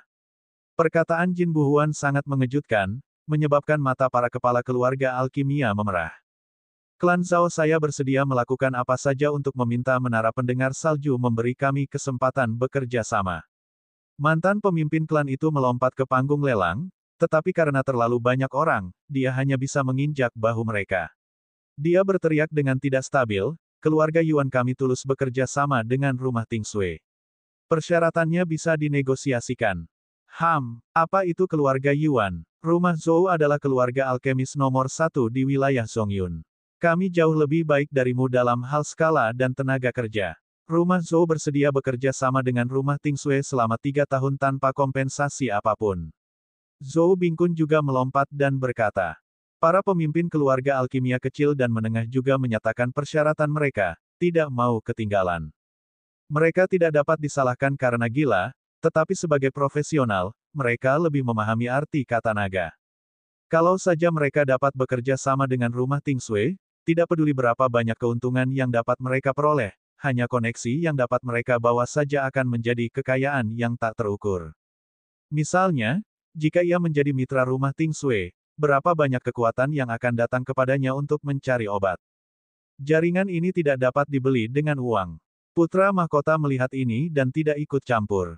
Rumah Tingsui bersedia bekerja sama dengan pasukan lokal dan membiarkan mereka memperoleh bagian dari keuntungan. Itu adalah hal terbaik yang bisa terjadi. Tentu saja, dia tidak akan menghentikan mereka. Meskipun demikian, dia masih bisa memberikan beberapa saran. Presiden Jin, di antara semua keluarga alkemis di wilayah Awan Tengah, yang paling terkenal adalah keluarga Zhou. Mereka adalah yang paling senior dan memiliki banyak guru besar alkemis yang terkenal. Tampaknya seperti perkenalan yang sederhana, tetapi sebenarnya itu adalah perkenalan yang tersamar. Jin Buhuan mendesah dalam hati. Dia juga paling condong ke pihak Zhou, dan pihak Zhou baru saja mengusulkan kerja sama 3 tahun tanpa kompensasi, yang sulit ditolak. Sangat disayangkan bahwa pengingat khusus dari Xia Qingchen malah membuatnya mengurungkan niatnya ini. Bagaimana dengan ras primitif? Tanya Presiden Jin. Bisakah Anda memikul tanggung jawab besar untuk bekerja sama? Tentu saja bisa. Putra mahkota tersenyum. Terlepas dari apakah itu keluarga Zhou atau keluarga Yuan, mereka berdua adalah keluarga bangsawan alkemis yang telah dia menangkan. Kesempatan untuk bekerja sama adalah sama bagi siapapun. Dia ingin membantu Zhou Xingyun, namun dia tidak beruntung. Jadi, yang bisa dia lakukan hanyalah membantu klan Yuan. Jin Buhuan mengerti dan berkata dengan keras, "Terima kasih atas apresiasimu, tapi aku sudah tahu apa yang kulakukan. Kau tidak perlu bertarung lagi. Aku akan mengumumkan pasangannya nanti, jadi kau bisa pergi sekarang." Bab 978, membenarkan diri sendiri. Namun siapa yang bersedia pergi? Siapa yang berani bubar? Kesempatan 1000 tahun untuk mengubah nasib keluarga ada di depan mata mereka, dan siapapun yang menyebar akan menjadi pendosa keluarga. Presiden Jin, dengarkan aku. Klan Zhao kami bersedia untuk. Presiden Jin, pemimpin serikat, aku. Suaranya bercampur aduk bagaikan dengungan lalat yang tak terhitung jumlahnya, dan mustahil untuk didengar dengan jelas. Jin Buhuan merasa lucu. Ia pernah memohon kepada ayah dan neneknya untuk meminta bantuan, tetapi tidak ada satupun dari mereka yang bersikap baik kepadanya. Sekarang, mereka semua datang untuk mengemis. Nasib manusia sungguh menakjubkan. Ayo pergi. Binatang iblis bermargali itu segera memimpin para elit tingkat bulan untuk membuka jalan dan mengawal Jin Buhuan pergi. Putra mahkota mengikutinya dari belakang. Sebelum pergi, dia bahkan tidak menoleh. Zhou Xingyun, Yuan Feiyan, kemarilah. Keduanya segera menyusul dan berdiri 100 kaki jauhnya dari pangeran tertua. Bibir Zhou Xingyun bergerak sedikit saat dia menghadap ke depan. Yuan Feiyan, bersiaplah. Hari-hari baik keluarga Yuanmu sudah berakhir. Di masa lalu, pangeran pertama selalu memihak pada klan Yuan. Sebagai ajudan terpercaya pangeran tertua, Yuan Feiyan memegang 2 posisi penting di departemen militer. Zhou Xingyun datang terlambat dan saat ini memegang posisi penting di divisi pesawat militer. Sekarang setelah dia memanggil mereka berdua saja, dia takut mereka harus membagi ulang posisi penting mereka. Tanpa diragukan lagi, Jin Buhuan telah memilih kediaman Zhou sebagai mitranya. Hal ini membuat putra mahkota semakin menghargai kediaman Zhou, dan posisi penting yang dipegang Yuan Feiyan akan segera dialihkan kepadanya. Bibir merah Yuan Feiyan sedikit mengerucut, jantungnya berdebar kencang saat dia membalas dengan suara rendah, "Jangan terlalu cepat bahagia. Tidak ada yang bisa memastikan sampai saat-saat terakhir. Apakah kamu mencoba mengatakan bahwa keluarga Tingsui akan meninggalkan rumah besar Zhou dan memilih keluarga Yuanmu?" Zhou Xingyun berkata dengan bangga. Yuan Feiyan merasa frustrasi. Memang, keluarga Tingsui tidak punya alasan untuk tidak bekerja sama dengan keluarga alkemis nomor 1 di wilayah Zongyun. Keluarga Yuan lebih rendah derajatnya dibanding keluarga Zhou dalam segala aspek, jadi keluarga Tingsui tidak perlu merendahkan diri untuk bekerja sama dengan keluarga Yuan. Pangeran tertua mungkin akan mengevaluasi kembali pentingnya kedua keluarga alkemis dan memutuskan posisi mereka. Hehe, aku akan menerima 2 posisi pentingmu tanpa ragu-ragu. Zhou Xingyun tersenyum penuh semangat. Tak lama kemudian rombongan itu tiba di deobservasi yang tenang. Pangeran tertua menghadap ke sungai besar di depannya. Angin bertiup, menyebabkan pakaiannya berkibar. "Tahukah kau mengapa aku memanggilmu ke sini?" Zhou Xingyun dan Yuan Feiyan adalah orang kepercayaan muda yang dipilih oleh putra mahkota. Mereka berdua cerdas dan berkata, "Aku tahu, aku akan mendengarkan perintahmu." Pangeran tertua berbalik dan bersandar di pagar, menatap keduanya dengan tatapan tajam. "Baru saja, aku merekomendasikan kediaman Zhou kepada ketua Jin sebagai mitra." Cekikikan. Yuan Feiyan seakan mendengar suara hatinya sendiri yang hancur. Ia menundukkan kepalanya dalam-dalam, hatinya dipenuhi dengan rasa sakit yang tak terlukiskan. Pada akhirnya, putra mahkota masih lebih menyukai Zhou Xingyun. Siapa yang meminta pihak lain menjadi begitu berbakat?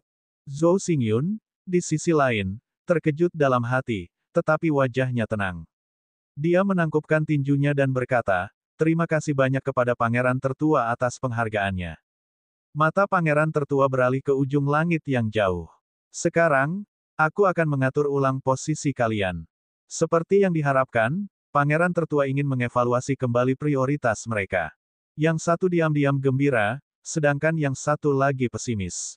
Zhou Xingyun melirik Yuan Feiyan dari sudut matanya. Dia sangat bersemangat. Dia, Zhou Xingyun, akan melangkah lebih jauh dan menjadi ajudan paling terpercaya dari para ajudan terpercaya pangeran tertua. Ketika dia naik tahta, giliran Zhou Xingyun yang akan mengabdi pada naga. Hehe, aku, Zhou Xingyun, ditakdirkan bukan orang biasa. Para leluhurku di atas sana, lihat saja bagaimana keturunanku, Zhou Xingyun, akan kembali menciptakan kejayaan bagi keluarga Zhou. Hatinya bergejolak karena kegembiraan, dan dia sudah berfantasi tentang bagaimana dia akan mencapai hal-hal besar setelah mengambil alih 3 posisi penting di biro, dan bagaimana dia akan menunjukkan ambisi besar dalam hidupnya.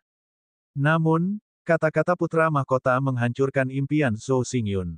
Jabatan penting Zhou Xingyun akan diambil alih sementara oleh Yuan Feiyan. Pangeran tertua berkata dengan ringan. Apa? Yuan Feiyan mengira dirinya sedang bermimpi dan tertegun sejenak sebelum dia buru-buru bersujud untuk mengucapkan terima kasih atas cintamu, putra mahkota. Zhou Xingyun pun bersujud. Dia tidak bertanya apa-apa, bahkan menduga bahwa dia salah dengar.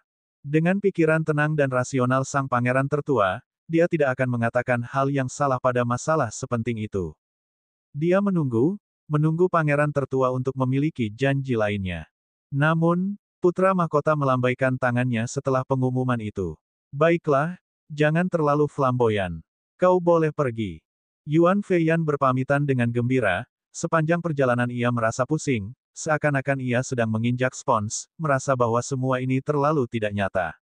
Dia pikir dia pasti sudah mati, tetapi pada akhirnya, keadaan berbalik. Hanya dada Zhou Xingyun yang terasa berat dan tertekan. Pangeran tertua sebenarnya tidak menggunakan orang lain. Dia berdiri dengan ragu-ragu dan dengan enggan melangkah 3 langkah. Dia berbalik dan membungkuk, putra mahkota, aku bersedia melayanimu, tolong beri aku kesempatan. Bagaimana mungkin dia bersedia mengambil kembali jabatan penting yang baru saja ditunjuknya kemarin tanpa alasan apapun? Angin kencang bertiup, menyebabkan rambut hitam putra mahkota berkibar. Matanya seterang bintang saat dia menatap Zhou Xingyun dengan dingin. Kamu sangat luar biasa, dibandingkan dengan Yuan Feiyan, aku lebih menghargai kamu. Lalu mengapa dia bersikap dingin padanya dan memperlakukan Yuan Feiyan dengan begitu baik? Sangat disayangkan keluarga Tingshui memilih keluarga Yuan dan menolak kediaman Zhou Mu. Dalam waktu kurang dari 10 tahun, keluarga Yuan akan menjadi keluarga alkemis terbesar di wilayah Zongyun, kata pangeran tertua. Mereka akan lebih berharga daripada kediaman Zhou Mu. Dia telah menjelaskannya dengan sangat jelas dan eksplisit. Mereka akan langsung menggunakan nilainya untuk menilai kedua kekuatan. Ditolak, rumah Zhou. Zhou Xingyun tidak mengerti. Rumah Zhou adalah keluarga alkemis nomor 1.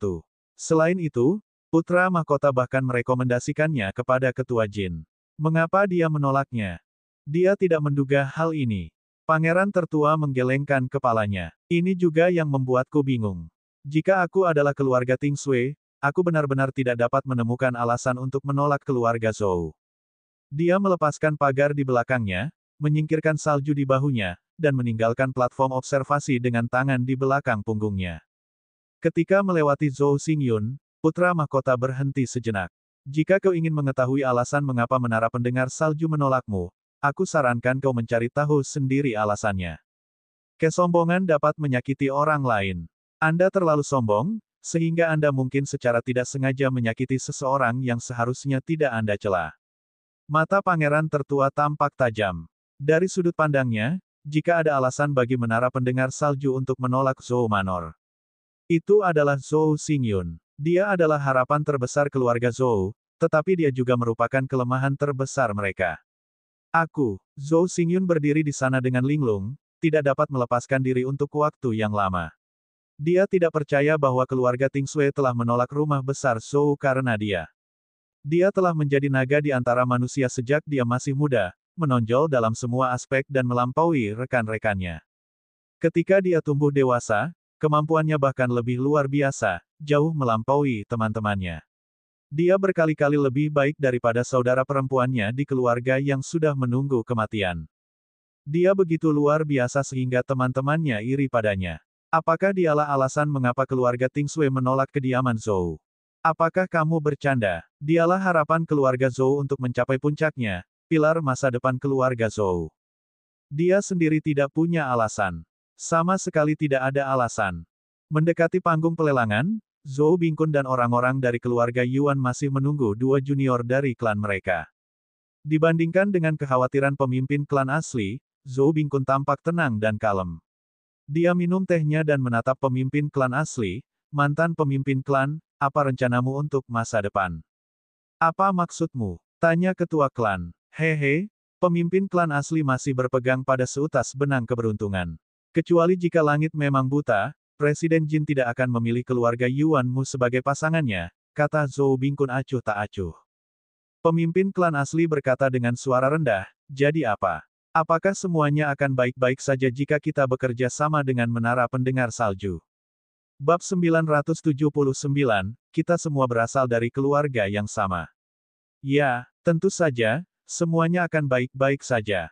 Zhou Bingkun merentangkan tangannya. Saat itu, ketika pelanggan lamamu datang ke kediaman Zhou, jangan salahkan aku karena bersikap tidak sopan. Aku akan meminta mereka untuk berhenti menghubungi keluarga Yuanmu. Rumah besar Zhou memiliki semua obat-obatan rahasia yang disediakan oleh klan Yuan. Alasan mengapa para pelanggan lama itu setia pada keluarga Yuan hanya karena persahabatan mereka selama bertahun-tahun. Akan tetapi, dalam menghadapi bahasa naga, dalam menghadapi kekuatan seorang individu, bangkit dan jatuhnya sebuah klan, apa gunanya? Pada saat itu, status klan Yuan pasti akan anjlok. Zhou Bingkun, jangan terlalu sombong. Pemimpin klan asli terkejut dan marah. Dia tidak ragu bahwa Zhou Bingkun benar-benar akan melakukan itu. Pada saat itu, keluarga Yuan akan berangsur-angsur menurun dan akhirnya menjadi keluarga biasa, menghilang dalam sungai sejarah yang panjang. Zhou Bingkun tertawa, kamu juga harus mencoba. Aku tidak menghentikanmu, kan? Kamu, melihat wajah Zhou Bingkun yang tidak tahu malu, pemimpin klan asli gemetar karena marah. Suan, tuangkan teh untuk kami. Zhou Bingkun tersenyum lebar. Dia memandang dengan puas penampilan pemimpin klan asli yang marah namun tidak berdaya, dan hatinya sangat bahagia. Mulai sekarang, hari-hari klan Yuan akan semakin sulit untuk ditanggung. Namun, setelah menunggu cukup lama, putrinya tetap tidak menuangkan teh untuknya. Ia menoleh dan melihat putrinya sedang memegang botol giok dengan linglung. Suan, Zhou Bingkun mengingatkannya dengan tidak senang, kamu sedang tidak fokus di acara sepenting ini. Ayah, mengapa kau memanggilku? Tanya Zhou Jingxuan, untuk menuangkan teh. Dia buru-buru menuangkan secangkir teh dan menyerahkannya padanya. Namun karena terburu-buru, tanpa sengaja dia menumpahkannya pada Zhou Bingkun. Hal itu membuat Zhou Jingxuan terkejut dan dia pun segera menghapusnya.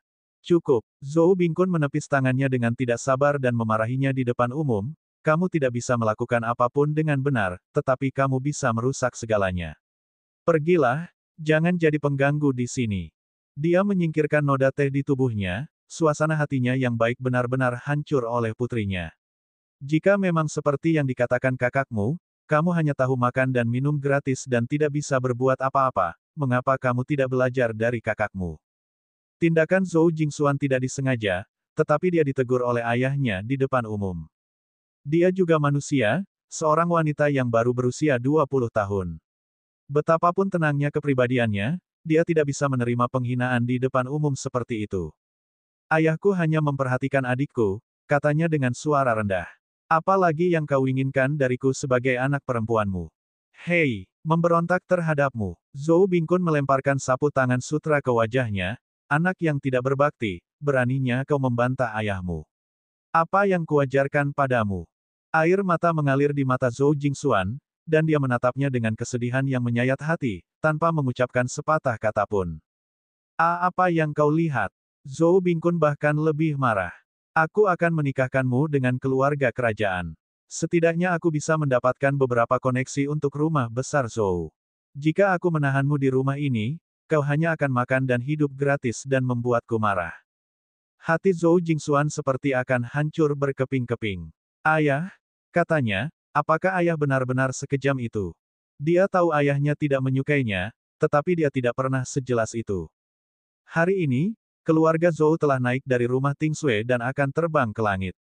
Dengan demikian, mentalitas mereka meningkat dan mereka tidak lagi memiliki banyak keraguan ketika berbicara. Melihatnya menangis, kemarahan Zhou Bingkun sedikit mereda, tetapi nadanya masih tidak sopan. Rumah Zhou memiliki saudaramu. Kamu tidak perlu khawatir tentang hal itu di masa depan. Zhou Jingxuan menangis terseduh-seduh, mengundang rasa kasihan dari orang-orang di sekitarnya. Ai, Zhou Bingkun sangat kejam. Kudengar peri bunga biru tidak pernah disukai oleh Zhou Bingkun sejak dia masih kecil. Apakah karena dia lebih mementingkan pria daripada wanita? Tidak. Konon, ibu peri bunga biru pernah diculik oleh orang-orang barbar, dan dia adalah anak Bestart yang lahir setelah ibunya di. Zhou Bingkun membesarkannya dalam diam, bagaimana mungkin dia menyukainya? Ini hanya rumor, kan? Ibu kandungnya tidak pernah meninggalkan wilayah Zongyun, bagaimana mungkin dia diculik? Bagaimanapun, itulah yang dikatakan dunia luar. Yang sebenarnya terjadi adalah peri bunga biru adalah putri kandung Zhou Bingkun, dan penculikan ibunya hanyalah omong kosong belaka. Namun, seperti kata pepatah, bahkan Zhou Bingkun sendiri mempercayainya. Itulah sebabnya dia menyimpan dendam terhadap Zhou Jingxuan selama bertahun-tahun. Saat mereka sedang berbincang, Yuan Feiyan dan Zhou Xingyun kembali satu demi satu. Zhou Bingkun segera melompat dari kursinya, kemarahan di wajahnya segera berubah menjadi kegembiraan. Dia menghampirinya, Xingyun, ayo. Cepat beritahu ayah kabar baik apa ini. Namun, Zhou Xingyun tidak mengatakan sepatah kata pun, wajahnya gelap seperti awan gelap. Zhou Bingkun tiba-tiba merasakan firasat buruk, Xingyun, apa yang sebenarnya terjadi? Namun, Zhou Xingyun masih tidak mengatakan apa-apa. Dia hanya mengepalkan tangannya dengan ekspresi muram. Tidak perlu bertanya, tentu saja dia ditinggalkan oleh pangeran tertua. Zhou Jingxuan menyeka air matanya dingin. Titik sensitif Zhou Xingyun ditusuk, dan dia langsung marah seperti singa. Dia melampiaskan semua kemarahannya yang terpendam pada saudara perempuannya, siapa kamu berani menanyaiku? Sampah yang hanya tahu cara makan dan minum. Zhou Bingkun juga sangat marah, dia menegur, kembalilah ke aula leluhur dan berlututlah. Aku akan mendisiplinkanmu. Keduanya berteriak ketakutan, takut kalau ada orang lain yang tahu. Melihat ayah dan saudara laki-lakinya yang tidak berperasaan, Zhou Jingxuan merasa sedih, tetapi dia juga menertawakan mereka. Aku bicara omong kosong. Saat bahasa naga itu muncul, aku tahu bahwa kamu sudah tamat. Rumah besar Zhou sudah tamat. Sambil berbicara, dia perlahan melepaskan botol giok di tangannya, dan jejak cahaya keemasan terpancar darinya. Kerumunan penonton segera mengenali benda apa ini dan mereka semua berteriak kaget. Bahasa naga, ya dewa, apakah ini pil rune naga yang asli? Itu tidak benar. Bahasa pola naga hanya dimiliki oleh keluarga Tingsui, bagaimana mungkin seorang gadis kecil seperti peri bunga biru memilikinya? Zhou Bingkun dan Zhou Xingyun juga terkejut. Mereka bingung. Dari mana Zhou Jingxuan mendapatkan bahasa naga itu? Tidak peduli seberapa kacaunya keluarga Tingsui, mereka tidak akan memberikannya kepada Zhou Jingxuan sebelum mengungkapkan bahasa tanda naga. Lagi pula, siapa dia? Mengapa keluarga Tingsui memberikannya padanya? Melihat ekspresi terkejut di wajah ayah dan anak itu, ejekan peri bunga biru semakin dalam. Itu diberikan kepadaku oleh Tuan Muda Wang, yang kau usir. Sebelum bahasa pola naga dipublikasikan, Wang Kai sudah memiliki hak untuk memberikannya kepada orang lain sesuka hatinya. Orang bisa membayangkan betapa dekatnya hubungannya dengan menara pendengar salju. Awalnya, aku sangat marah saat kau mengusirnya, kata peri bunga biru sambil mendesah. Namun, sekarang aku tiba-tiba merasa sangat beruntung. Aku senang kau mengusirnya dan membuatmu kehilangan kesempatan untuk mendekatinya. Ekspresinya menunjukkan rasa lega yang mendalam, seolah-olah dia telah terbebas dari beban berat. Tuan Muda Wang tulus, dapat dipercaya, baik hati, dan berbudi luhur. Anda tidak layak bergaul dengannya. Setelah selesai berbicara, dia berbalik dan berjalan ke arah kerumunan. Zhou Bingkun dan putranya pun tersadar, saling berpandangan, dan segera mengejarnya. Karena Wang Kai memiliki hubungan yang dalam dengan menara pendengar salju, dia pasti bisa membuat menara pendengar salju berubah pikiran.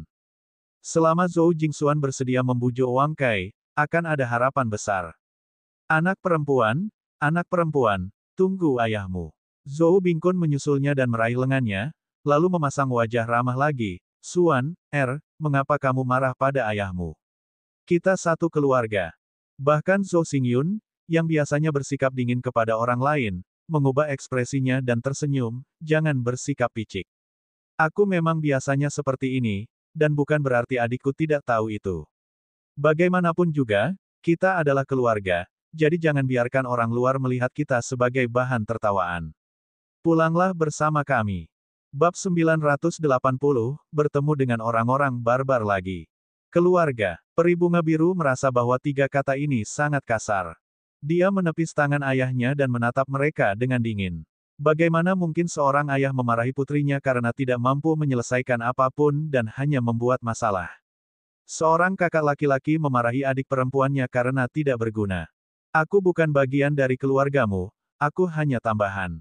Saat dia mengatakan ini, air mata peri bunga biru itu basah, tetapi hatinya sangat rileks. Dia telah menyimpan kata-kata ini di dalam hatinya terlalu lama. Sekarang, dia akhirnya memiliki keberanian dan kesempatan untuk mengatakannya. Zhou Bingkun benar-benar malu, jika itu terjadi di masa lalu, dia pasti sudah menamparnya, tetapi sekarang dia hanya bisa merendahkan suaranya dan berkata, "Nak, jangan sebarkan aibmu di depan umum. Mari kita kembali dan bicarakan ini. Jangan biarkan orang luar melihatmu sebagai bahan tertawaan." Pada saat ini, peri bunga biru tidak dapat menahan tawa, itu untuk tidak membiarkan orang luar melihatmu dan saudaramu sebagai bahan tertawaan, kan?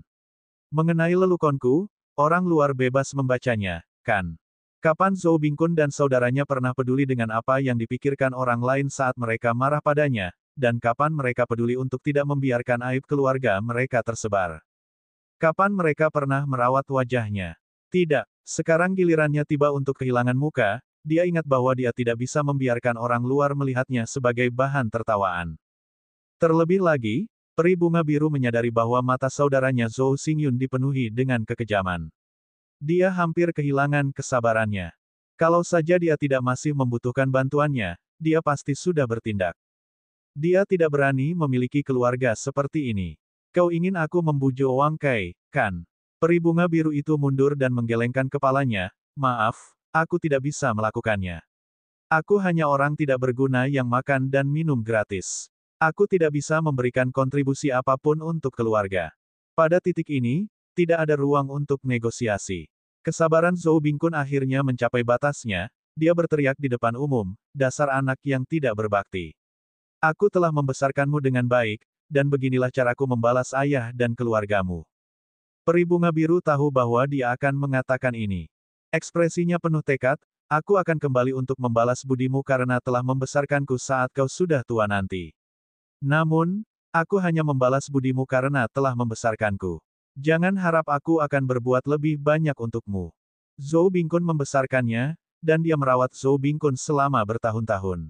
Tidak seorang pun berutang apapun kepada siapapun sebagai balasan atas dukungan mereka. Anak yang tidak berbakti. Apakah ini sesuatu yang harus kamu katakan sebagai seorang anak perempuan? Zhou Bingkun sangat marah dan berteriak di depan umum.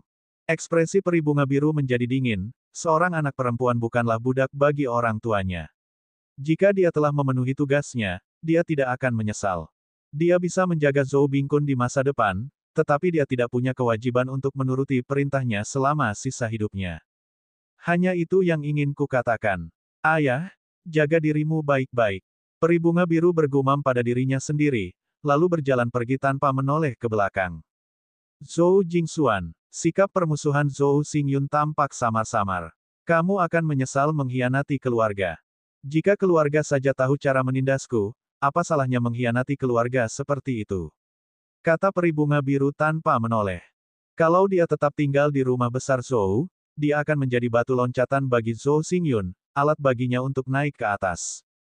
Jika dia tidak meninggalkan klan tersebut, apakah dia akan tetap tinggal dan menjadi budak seumur hidup? Tinju Zhou Bingkun tiba-tiba menyemburkan kekuatan alam bulan, wajahnya penuh amarah, putri yang tidak berbakti. Hari ini, atas nama ayah, aku akan mengajarimu cara berbicara dengan ayah dan kakak laki-laki tertua. Dia siap menghajar peri bunga biru di depan umum. Apakah kamu yakin ingin bergerak? Tanya peri bunga biru. Sekarang akulah yang merekomendasikan Wang Kai. Jika sesuatu terjadi padaku dan aku menyerah pada gua cadangan dewa, dia tidak akan bisa berpartisipasi. Jika bahkan para peserta harus menyerah di gua cadangan surgawi, orang yang direkomendasikan secara alami akan kehilangan kualifikasinya. Keluarga Zhou telah menyinggung Wang Kai. Jika mereka menghancurkan kesempatannya untuk memasuki gua sisa dewa, itu sama saja dengan memutus jalur kultivasinya.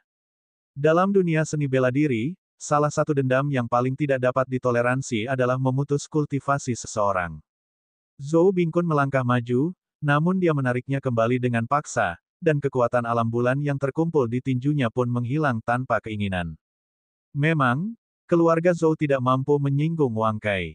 Karena mereka telah menyinggung perasaannya, keluarga Tingsui menjadi berprasangka buruk terhadap keluarga Zhou, menyebabkan mereka kehilangan kesempatan untuk bekerja sama dengan keluarga Tingsui, yang pada akhirnya berdampak pada karir Zhou Xingyun. Jika dia terus menyinggung mereka, konsekuensinya tidak akan sesederhana apa yang terjadi sekarang. Wang Kai mungkin bisa memerintahkan Huang Zizhen untuk menyerang kediaman Zhou. Jika itu yang terjadi, itu akan menjadi masalah besar. Ayah, mari kita tunggu dan lihat saja. Aku tidak akan membiarkan pengkhianat ini hidup dengan mudah. Kata Zhou Xingyun dengan kejam. Peri bunga biru merasa seolah beban berat telah terangkat dari pundaknya. Ia menghembuskan napas dan melangkah pergi dengan langkah ringan. Dia tidak pernah merasa sesantai ini sepanjang hidupnya. Dia seperti seekor burung yang lepas dari sangkarnya dan terbang ke angkasa luas. Paviliun berkabut. Xia Qingchen yang sama sekali tidak menyadari hal ini, saat ini sedang berendam di sumber air panas dan bermeditasi dengan mata tertutup. Tuan Muda Wang, tanah liat Dewa Laut Selatan yang Anda inginkan ada di sini. King Zhu mengetuk pintu. Xia Qingchen membuka matanya, memperlihatkan sedikit keterkejutan. Dia benar-benar berhasil mendapatkannya. Tanah suci Laut Selatan adalah jenis tanah yang berasal dari kedalaman laut. Tanah ini dingin dan lunak. Tanah tersebut mempunyai karakteristik khusus yang bahkan tidak dimiliki tanah di benua itu, yakni dapat menyuburkan mata air bintang. Xia Qingchen sudah siap untuk mengalami sejumlah besar pertempuran yang sebenarnya. Selama pertempuran yang sebenarnya, pengeluaran dan pemulihan kekuatan bintang yang sering akan menyebabkan kerusakan pada pegas bintang, sehingga pegas bintang yang telah rusak sulit untuk disembuhkan. Adapun tanah liat suci Laut Selatan, itu adalah produk bermutu tinggi. Ketika dia membuka pintu, Xiao Qing sedang memegang bola tanah yang dibungkus kertas minyak. Lumpur itu berwarna ungu tua dan berkilau. Urat-urat berwarna merah muda mengalir di dalam lumpur, seperti makhluk hidup di dasar laut. Xia Qingchen merasa puas. Tanah liat suci Laut Selatan bermutu tinggi. Tanah liat ini hanya bisa bertahan di luar air paling lama 2 hari. Bagus sekali.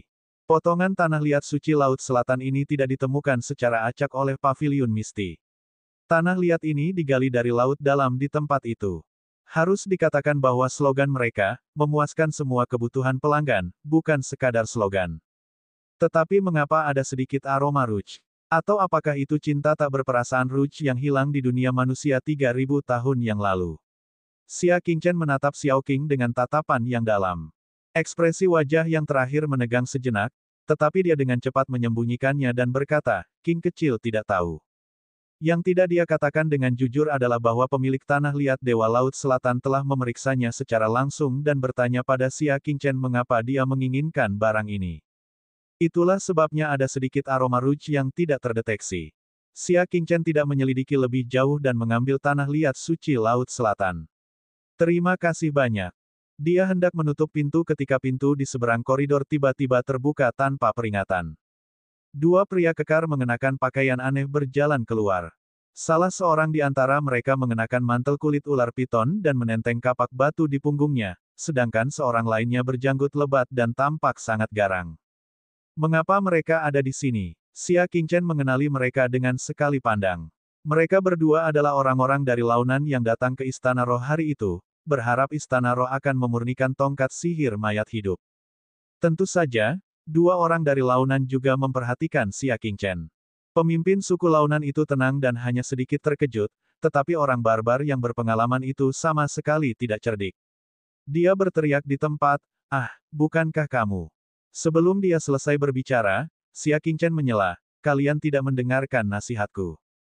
Dia telah dengan serius memperingatkan mereka bahwa tongkat kerajaan mayat hidup tidak dapat muncul kembali di dunia, atau itu akan menjadi malapetaka bagi dunia. Sayangnya, mereka tidak menganggapnya serius. Jika alam dingin tidak berhasil, mereka akan datang ke alam awan tengah untuk mencoba. Junior, aku, orang launan, tidak membutuhkanmu untuk ikut campur dalam urusanku. Orang barbar itu tidak menyukai Xia Qingchen. Aku tidak peduli, kata Xia Qingchen dengan tenang. Seperti apa yang telah dikatakannya, selain Xia Qingchen, mungkin tidak ada seorang pun di dunia ini yang mampu memurnikan tongkat kerajaan mayat hidup. Tidak ada gunanya, tidak peduli siapa yang mereka cari. Nak, si barbar mengangkat tinjunya dan hendak membantah ketika orang yang membawa kapak batu berkata, "Adagu, ada urusan yang lebih penting untuk diselesaikan." Mendengar hal itu, Adagu menarik kembali tinjunya dan meninggalkan paviliun berkabut bersama sang pendeta dengan enggan.